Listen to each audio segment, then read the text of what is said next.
Welcome back to another episode of the Gun Collective News. I'm John Patton, and we have an absolute mountain of stuff to cover because it's the time of year where that seems to happen.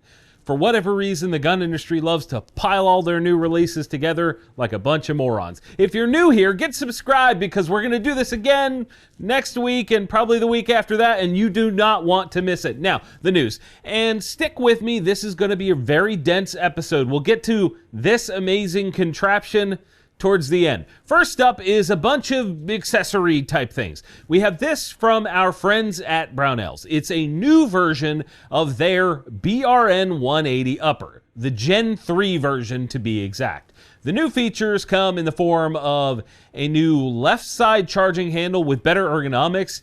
It was on the right side before, and there is a gasket around the channel for that to help keep gross stuff from getting in there and ruining your day. On top of that, there's a new ejection port cover that is now attached to the actual bolt carrier group, meaning it moves into place when the BCG is home and then out of the way when the gun is cycling. That's neat. The gas system is easier to adjust, and that same carrier is said to have an anti-bounce feature.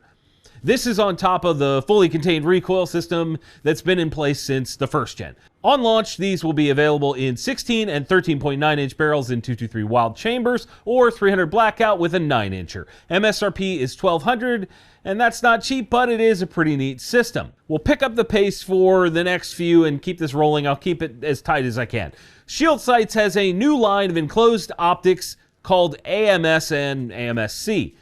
They co-witness with standard sights, are waterproof, and are not shaped like a tiny little mailbox like most enclosed optics these days. MSRP on these is $600 for the AMS and $30 less for the AMSC, the compact version. Zerotech Optics is releasing a new 1:4 variable prism optic as part of their Thrive HD line. These have a fixed mount on the bottom and have both green and red reticles. And I gotta be honest, the amount of choices that we have for optics these days is absolutely bonkers. Yes, some are better than others, but the choices are plentiful. Even if a good chunk of them come out of 3 factories in China, and the MSRP here is, I don't know, because they didn't respond to my email in time. KCI released a new 21-round AR-15 mag. It's made from a sort of smoke-colored polycarbonate and has an MSRP of $18 a piece. KCI has been putting in a lot of work to try and shake their subpar reputation from the past, so hopefully these don't suck. Tyrant CNC released a new grip module for the 365, the SIG P365, and it looks like it's got a ton of grip. It'll be available in black, gray, tan, and green for an MSRP of $80 and should work with the existing holsters out there. Cool. 1791 is releasing a new line of AR handguards made from a material called Magnite, which is a combination of some ceramic type material, nano materials, and rare earth materials kind of combined into one. It actually comes from the archery industry and is said to be lighter and stronger by weight than aluminum. Of course, because companies are bad at their jobs, pricing was not listed anywhere on what these are. What is it, right? Tell me. And I'm hopeful that it's not any more than aluminum parts for their sake, because if that is the case, they're going to struggle to move these outside of specialty applications. AAC has a new version of the Ranger 5 cans, and it's the RBP, or reduced back pressure version. The concept of reduced back pressure has really taken off in the last few years for suppressors, and this is another one. This can is using what they are calling a double helix gas system, aka swirly internals, to reduce that pressure while maintaining good sound quality. You can see these sort of diamond-shaped ports that allow some of the gas to swirl around the outside, and this cutaway shows the internals a little bit more. I love the nerdy stuff, I really do. The material is a 3D printed Haynes 282, which has about 10 times more cobalt and 3 times more molybdenum than Inconel, which is used in a lot of cans these days, aka it's really tough. It also has a 6mm bore instead of 5.56 bore, so you can shoot something like a 6 arc with a smaller can, instead of going to a 30 cal can. MSRP on this thing is $8.99, which is not bad for a printed can. Before we get too much further, I did tell you guys last week that I was bringing back Friendly Fire, the segment where I answered your questions, and the top voted question on YouTube last week was from Paul Smith 4889. And he said, do you think many in the gun community are getting complacent too soon because Trump is back in office? Yes, I absolutely think that. People are complacent normally, and this just sort of magnifies that. You know, they think they're winning, so they just kind of give up the fight. However, this is definitely the time to go on the offensive and expand gun rights like never before. Groups like GOA and Second Amendment Foundation, your state and local pro-gun groups, they all need your support to get that done. I'd love to hear your thoughts on that topic down in the comments. Also, leave your questions down there for next week while I tell you about this week's sponsor, Wooks. Wooks offers everything from rifle chassis to furniture for your 12 gauge, all with a big helping of beautifully finished, ultra stylish wood. They just released this new Super Leggera, aka Super Light stock for your Remington 700, Howa 1500, Tika T3, and more. They just released their new line of AR-15 furniture, and being that Wooks is primarily a wood stock brand, this also has some. It's called Vigilante, and there is a stock grip and handguard and some M-LOK covers, all made from the super nice walnut that they use on everything else. Big thanks to Wooks for sponsoring this week's video. Now, how's about some more news? That's why you're here. We have tons more ground to cover. I'm gonna hit you guys with an exclusive. This is the first time anyone from the public is seeing this thing. It's called the Claycopter, and it's from Caldwell.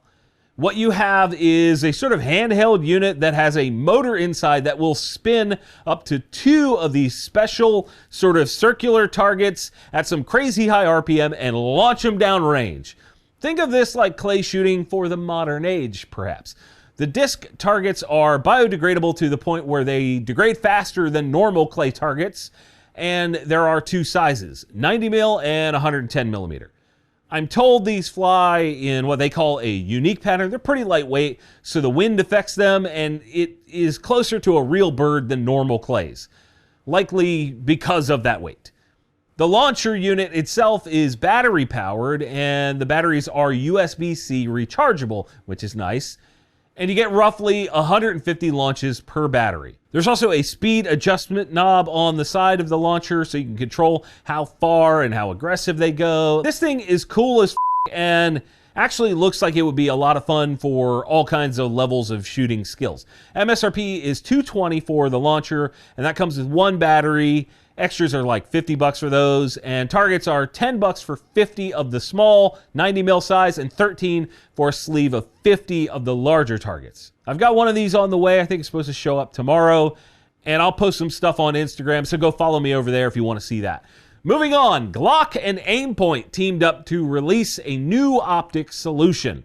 This is not the standard MOS optic cut with an Aimpoint slapped on there, but rather a new one called the Acut that currently only works with the COA optic that was developed for this project. It actually tucks into the slide on the front edge of the optic and uses a removable rear sight to lock in the rear. At launch, you will only be able to get these with Glock pistols as a combo. You can't buy them separately because right now they don't work separately. You kind of have to have both. These models are going to be the 43X, 48, 19, 45, and 47. MSRP on these pistols is $1,165 for the full size and $1,002 for the smaller ones. It's not awful considering you're getting a top tier optic. Aimpoint stuff is really good, and then underneath you have a boring but reliable gun, so okay, that kind of makes sense to me. Rolling forward some more, Chris, the company known for the Vector, has released a new one called the Chimera. Sort of released it. They teased it. It's a double single-action hammer-fired gun that they claim is modular. However, the pictures they sent out on the press release show nothing. It's just the guy's hands cover the entire gun. That shows me nothing. And they also said that pricing and availability isn't going to be announced till later this year. It might be cool. It might be trash. But why build hype for a product that doesn't exist? I mean, like, does it exist? Is this real? What the fuck are we doing here? TriStar released a new shotgun called the Raptor 2. Yes, guns have sequels. You can get it in 12 or 20 gauge in 3 different colorways, and you can get a youth version of it as well. MSRP ranges from $489 on the black up to $579 on the camo in both full and compact sizes. These are basically Turkish Benelli clones, aka Turknellis, so keep that in mind. Bergara announced a new version of the BMR. This is called the BMR-X, which is meant to sit in the lineup between the BMR, which is sort of their entry level, and then the B14R, which is like a big precision style gun. It's a blend of both of them. So it's kind of handy and kind of a precision trainer. You can get it with either a steel barrel or a carbon fiber wrapped barrel, and both have a heavier contour overall.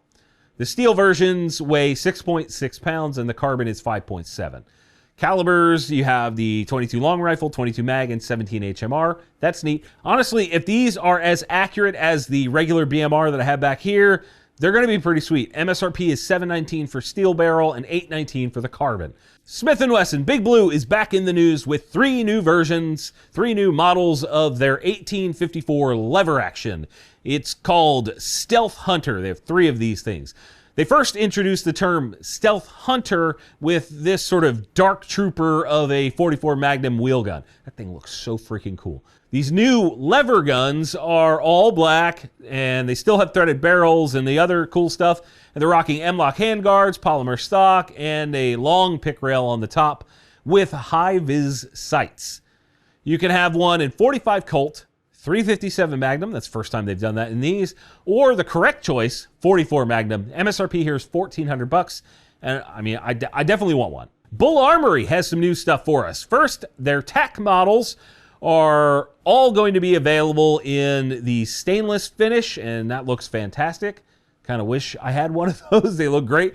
Pricing on these is the same as the black PVD versions. I believe that's $2,250 for the TAC and then $2,450 for the TAC Pro. Then you have the new version of the EDC and EDC Pro with a shorter grip. The grip is from the ultralight, so they kind of combined it. It has a 4¼ inch barrel, comes with 3 16-round mags, is optic cut, and comes with adapter plates. And the EDC Pro adds V8 porting to the barrel. MSRP is $1,850 for the EDC and $2,050 for the EDC Pro. To me, it's a good mid-size gun. I like that. They're also showing off the TAC Comp, which was originally unveiled at GunCon 2024 this past year, which has porting in the barrel and a compensator on the end. Yes, it has both. It is a very soft shooter. I have shot one. It comes with 3 mags. I think it might be more than that for this one. I don't know. It comes with at least 3 mags and has an MSRP of $2,850, which is kind of unreal for a gun with all that going on. The gold standard for this style of gun, these ported 2011 double-stack 1911 guns, is the Staccato XC, and that retails for $4,300. It only comes with 2 mags and no optic plates, and it's only comped rather than comped and ported. So for $1,550 more, you can get a gun that offers less. I'd love to hear what you guys think of the TAC Comp down in the comments, because I'm sure you're clickety-clacking already. It's definitely not cheap at $2,850. It's not cheap. And it's also definitely not for everyone, but holy shit, that's kind of rad. And Matador Arms has partnered with Stuff and Things Inc., aka Stink, to make this. It's essentially a combination of the Matador Mat 9, their upper, and the Stizon kit that Stink makes. Previously, this Stizon Bison kit was only available for 9mm AKs, and now you can get it in the sort of AR9 form factor. The lower is specific to the Stizon magazine, but the upper is the same as all the other Mat 9s. The mags hold a substantial amount of ammo, a box plus 5 rounds. I'm saying it weird because the tech overlords get weird if you say the number 55 for some reason. This will be available in pistol configuration initially from Matador with an MSRP of $13.99. Let's call this, I don't know, the Stizar, the Stizar, I don't know, whatever. This magazine being utilized for more purposes is freaking awesome. And on top of that, the Mat 9 upper already works with a bunch of different lowers and magazines, and this is just another feather in that cap. Do you think a 9mm PCC thing like this has staying power? To me, that price is not offensive for what you're getting. So sound off in the comments below and let me know what you guys are thinking. Also, if you're new here,